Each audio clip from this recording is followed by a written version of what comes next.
सुप्रभात झारखंड, मैं हूं आपके साथ सिरांधा। चलिए बुलेटिन में सबसे पहले देख लेते हैं 25 खबरें सिर्फ 5 मिनट में। जमशेदपुर के जुगसलाई में मोहम्मद सलाम के स्क्रैप गोदाम में आग लग गई। ये आग पास की राज मिस्त्री की दुकान में भी फैल गई। देखते देखते आग भीषण हो गई और पूरे इलाके में अफरा तफरी मच गई। बीजेपी चुनाव समिति ने झारखंड के 10 पार्टी उम्मीदवारों के नामों का ऐलान कर दिया है। इसमें से करिया मुंडा को छोड़कर बाकी सभी प्रत्याशियों को दोहराया गया है।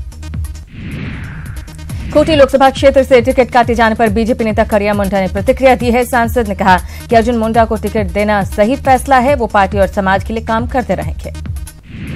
2019 लोकसभा चुनाव से पहले रामगढ़ में जेएमएम को झटका लगा है, जहां जेएमएम जिला अध्यक्ष के तानाशाही रवैये के विरोध में नगर कमेटी के दर्जनों पदाधिकारियों और सैकड़ों कार्यकर्ताओं ने आजसू का दामन थाम लिया। रांची में जेवीएम अध्यक्ष बाबूलाल मरांडी के आवास पर महागठबंधन की बैठक हुई, जिसमें सीट बंटवारे पर चर्चा हुई। पार्टी नेताओं ने आज सीट शेयरिंग की घोषणा करने की बात कही। हालांकि आरजेडी अब भी 2 सीटों पर अड़ी हुई है। आरजेडी नेता गिरिनाथ सिंह ने पार्टी में भगदड़ से इनकार किया। साथ ही अन्नपूर्णा देवी की बीजेपी में शामिल होने की अटकलों को भी गलत करार दिया है और कहा कि आरजेडी पूरी तरह से एकजुट है। झारखंड में महागठबंधन का पेंच सुलझने का नाम नहीं ले रहा है। झावीमो और झारखंड कांग्रेस जहां लोकसभा चुनाव में आरजेडी की हिस्सेदारी 1 सीट पर बता रहा है, तो आरजेडी हर हाल में 2 लोकसभा सीट की उम्मीदवारी पर अड़ा हुआ है।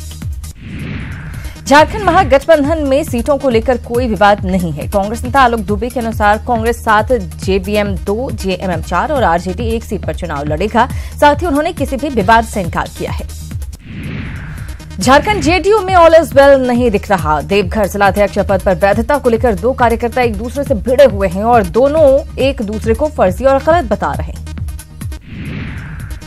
सिंहभूम सीट में इस बार चुनावी सरगर्मी बढ़ गई है। बीजेपी ने जहां विकास को चुनावी मुद्दा बनाने की बात कही है, वहीं जेएमएम और कांग्रेस सीएनटीएसपीटी एक्ट संशोधन, स्थानीयता, भू अधिग्रहण बिल और वन पट्टे को लेकर बीजेपी को घेरने की तैयारी में है। गुमला में बाईपास सड़क का निर्माण इन दिनों चुनावी मुद्दा बन गया है। बीजेपी सरकार के कार्यकाल में बाईपास सड़क का निर्माण तो शुरू हुआ, लेकिन निर्माण कार्य की धीमी गति के चलते सड़क अब भी अधूरा पड़ा है। न्यूज 18 की मुहिम बटन दबाओ देश बनाओ की कांग्रेस नेता सुबोधकांत सहाय ने सराहना की है। न्यूज 18 के साथ सुबोधकांत सहाय ने भी आम लोगों से मतदान में बढ़ चढ़कर हिस्सा लेने की अपील की। 2019 के लोकसभा चुनाव को लेकर निर्वाचन आयोग द्वारा शुरू किए गए सी विजिल ऐप का असर दिखना शुरू हो गया है। लॉन्चिंग के महज 12 दिनों में 154 शिकायतें इस ऐप के जरिए आम लोगों ने निर्वाचन आयोग तक पहुंचाई है। रांची के रिम्स में इलाज करा रहे लालू प्रसाद की तबीयत लगातार स्थिर बनी हुई है। डॉक्टरों के अनुसार लालू प्रसाद का क्रिएटिनिन अभी भी बढ़ा हुआ है। ऐसे में जल्द ही लालू प्रसाद के स्वास्थ्य की जांच कराई जाएगी। पलामू में नक्सल अभियान के दौरान पलामू पुलिस और सीआरपीएफ 134 बटालियन को बड़ी सफलता हाथ लगी है। जंगल में छिपाकर रखे गए हथियार और केन बम समेत कई नक्सली सामानों को पुलिस ने बरामद किया। गोड्डा के आदिवासी बहुल पोखरिया गांव में जबरन धर्मांतरण के प्रयास का मामला सामने आया है। गांव के छोटा करिया मुर्मू और उसकी पत्नी पर गांव का एक पास्टर जबरन धर्म परिवर्तन कराने के लिए दबाव बना रहा था। सरायकेला जिले के आदित्यपुर थाना अंतर्गत इंडो डेनिश टूल रूम के पास स्थित आशा टावर में 24 वर्षीय युवक तापस साहू ने फांसी लगाकर आत्महत्या कर ली। पुलिस मामले की जांच में जुटी है।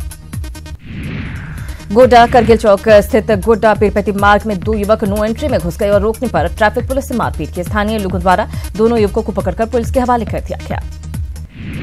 स्वच्छता सर्वे में अपने को सबसे ज्यादा साफ होने का दावा ठोकने वाले चास नगर निगम के दावों पर सवाल उठ रहे हैं। शहर में जगह जगह गंदगी का अंबार है। बजबजाती नालियां और सड़ांध ने लोगों का जीना मुहाल कर रखा है।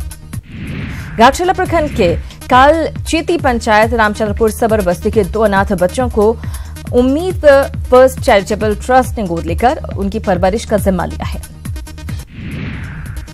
नो योर बूथ अभियान के तहत मतदाता अब प्रज्ञा केंद्रों से भी जानकारी हासिल कर सकेंगे। इसको लेकर डीसी के आदेश के बाद स्वीप कोषांग की सहयोगी पदाधिकारी श्वेता वेद ने संचालकों के साथ बैठक की। गुमला के समाहरणालय परिसर में डीसी ने जिला के तमाम राजनीतिक दल के लोगों के साथ बैठक की। इस दौरान चुनाव आयोग के दिशा निर्देशों को सख्ती से पालन करने की अपील की गई।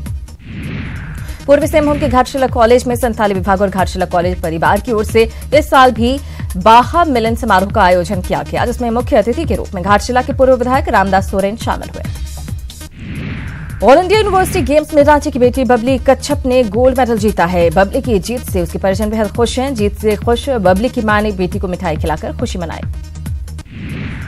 झारखंड में बेसहारा बच्चों के पुनर्वास के लिए इंटीग्रेटेड होम बनेगा। एक ही जगह पर बनने वाले इस होम में बच्चों के खेलने और पढ़ने की पूरी व्यवस्था रहेगी। इसके लिए झारखंड राज्य बाल संरक्षण आयोग ने राज्य सरकार को प्रस्ताव भी दिया है।